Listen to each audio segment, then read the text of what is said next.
کریمہ کی تلاوت کی۔ رب کا ارشاد ہے انما یرید اللہ لیذھب عنکم الرجس اہل البیت ویطہرکم تطہیرا۔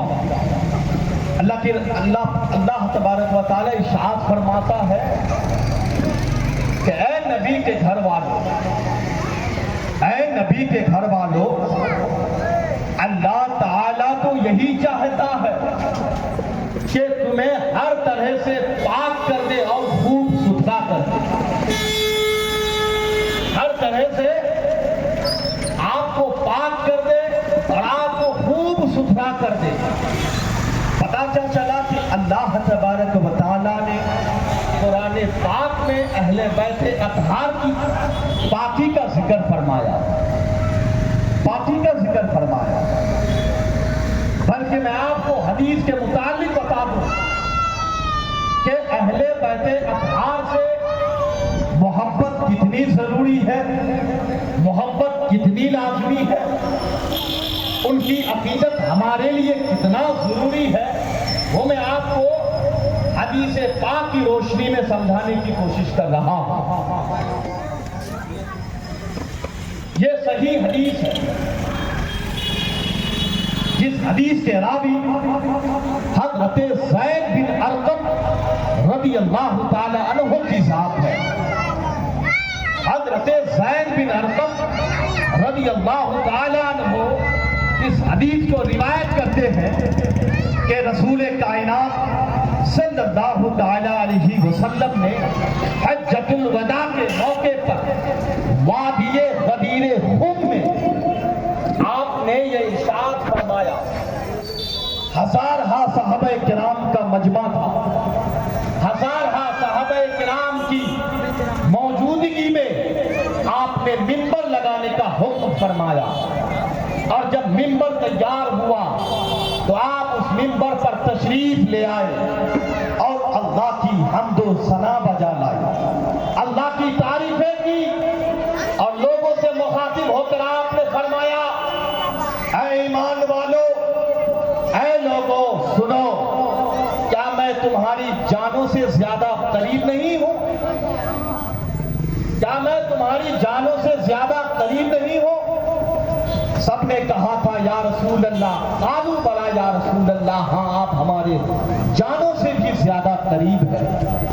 میرے نبی پاک صلی اللہ علیہ وسلم نے اللہ کی حمد و ثنا کے بعد اپنی رسالت پر گفتگو کرنے کے بعد آپ نے ارشاد فرمایا ہو سکتا ہے کہ عنقریب اللہ کے حکم سے میرے پاس ملک الموت آ جائے اور میں اللہ کے حکم کو قبول کر لوں، اللہ کے حکم کو قبول کر لوں۔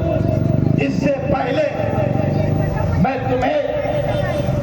تمہارے درمیان دو قیمتی چیزوں کو چھوڑے جا رہا ہوں۔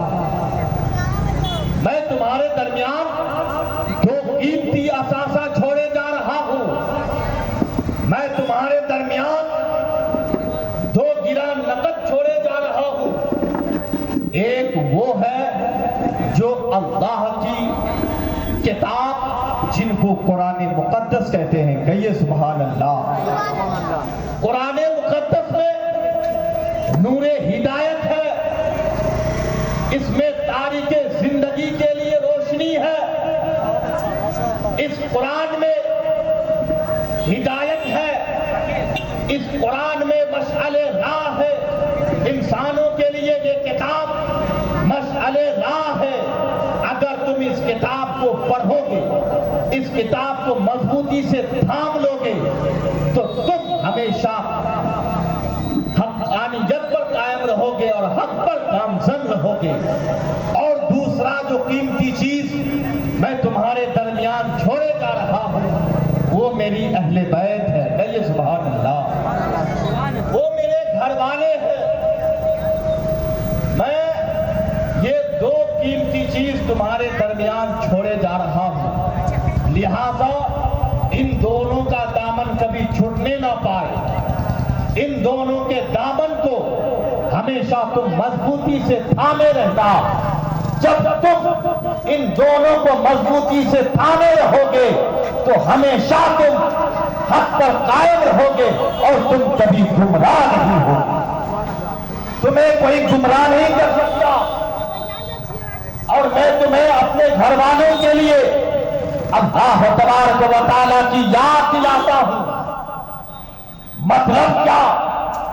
مطلب یہ کہ میں تمہیں تاکید کر رہا ہوں، خبردار کر رہا ہوں کہ میرے گھر والوں کے معاملے میں، ان کے حق کی ادائیگی میں تم سے کہیں مخالفتی نہ ہو، تمہارے اندر سستی پن نہ ہو، تمہارے اندر غفلت نہ ہو۔ اگر تم غفلت کے ساتھ، سستی کے ساتھ اگر تم میرے اہل بیت کی محبت میں کوتاہی کرو گے تو پھر یاد رکھنا اللہ کے حضور تم پکڑے جاؤ گے، تم جواب دہ ہوگے، اللہ کے عذاب میں تم گرفتار ہو جاؤ گے، عذاب الہی کے گرفت میں آ جاؤ گے۔ اس لیے اگر تم چاہتے ہو کہ تم پر اللہ کی رحمتیں ہو تو تم میری اہل بیت سے بے پناہ محبت رکھنا، ان کی دامن کو مضبوطی سے تھامے رہنا، قرآن کی تلاوت کرنا، قرآن کے حکم کے مطابق اپنی زندگی گزارنا، قرآن کے متعلق۔ لیکن آج کیا ہو رہا ہے؟ کچھ لوگ ہیں جو صرف قرآن کو لے کے چل رہے ہیں، کچھ لوگ ہیں جو صرف اہل بیت کو لے کے چل رہے ہیں، لیکن اسی غدیر خم میں میرے نبی نے فرمایا تھا کہ قرآن اور اہل بیت یہ کبھی آپس میں جدا نہیں ہوں گے، یہ دنیا میں بھی ساتھ رہیں گے اور حوض کوثر میں بھی ساتھ رہیں گے۔ مطلب کیا؟ کہ قرآن کبھی اہل بیت سے جدا نہیں ہوگا اور اہل بیت کبھی قرآن سے جدا نہیں ہوگی۔ جس طرح یہ دونوں دنیا میں ساتھ رہیں گے ویسے ہی دونوں آخرت میں بھی ساتھ رہیں گے۔ اگر حق پر قائم ہونا چاہتے ہیں اور سچا مسلمان ہونا چاہتے ہیں تو آپ کے دل میں قرآن کی بھی محبت ہونی چاہیے، اہل بیت کی محبت بھی ہونی چاہیے۔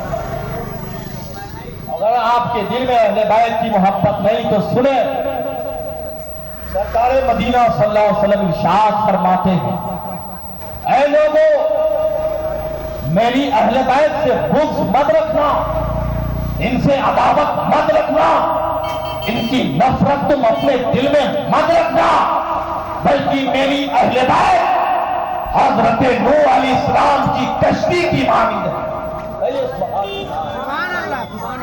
آپ نے فرمایا میری اہل بیت حضرت نوح علیہ السلام کے کشتی کے مانند ہے۔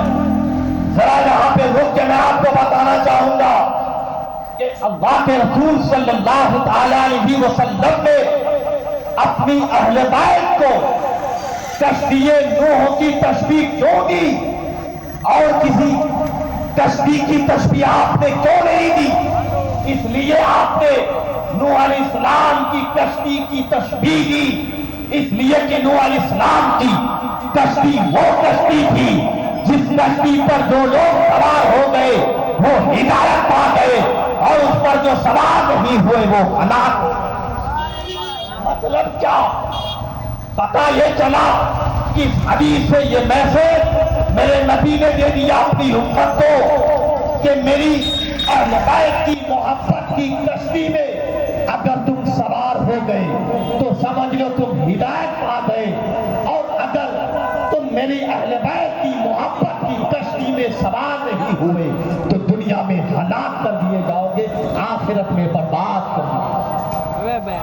لیکن کچھ لوگ کہتے ہیں اہل تشیع کے یہاں یہ حدیث کو بڑی ترجیح دی جاتی ہے اور ہمارے لیے بھی یہ قابل احترام حدیث ہے، لیکن وہ لوگ کہتے ہیں کہ جب اللہ کے رسول نے فرما دیا کہ میری اہل بیت نوح علیہ السلام کی کشتی کے مانند ہے، جو ان کی محبت کی کشتی پر سوار ہو جائے گا وہ جنتی ہو جائے گا، تو یہ لوگ کہتے ہیں کہ جب اللہ کے رسول نے یہ فرما دیا تو اب اہل بیت کی محبت کے علاوہ کوئی محبت ضروری نہیں، کسی کی محبت ضروری نہیں۔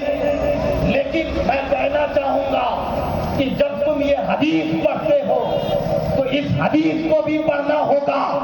میرے نبی نے فرمایا تھا اصحابی کالنجومی فبأیہم اقتدیتم، میرے اصحاب ستاروں کے مانند ہیں، اگر کسی ایک کی بھی پیروی کر لو گے تو ہدایت، کسی ایک کی بھی اگر تو نے اقتدا کی، پیروی کی تو تم ہدایت پا جاؤ گے۔ پتا چلا اہل بیت کی بھی محبت ضروری ہے اور صحابہ رسول کی محبت بھی ضروری ہے، قرآن کی محبت بھی ضروری ہے، اہل بیت کی محبت بھی ضروری ہے اور صحابہ رسول کی محبت بھی ضروری ہے۔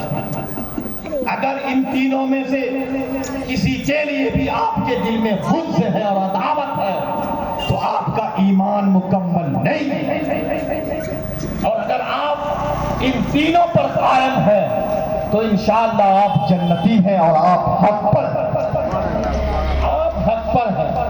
اس لیے اہل بیت سے بے پناہ محبت، یہی اہل بیت اطہار ہے جن کے ساتھ یزید نے ایسی بے حرمتی کی،